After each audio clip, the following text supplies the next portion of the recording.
What's up, everyone? Welcome to Program Your Remote.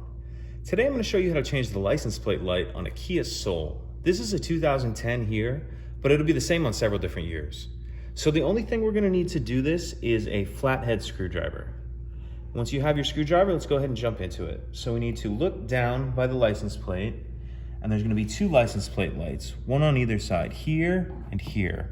It's going to be the same for either one, so I'm just going to show you the one. So on the inner edge, we're going to take our flathead screwdriver and push this little tab. And as you push that tab, that'll allow the license plate light to come out like that. To get the actual bulb out, you'll just twist it counterclockwise, and it'll come out like that, about a quarter of a turn. Now, I'm not going to touch the bulb because my hands are dirty and I don't want to get any oils or grease on it.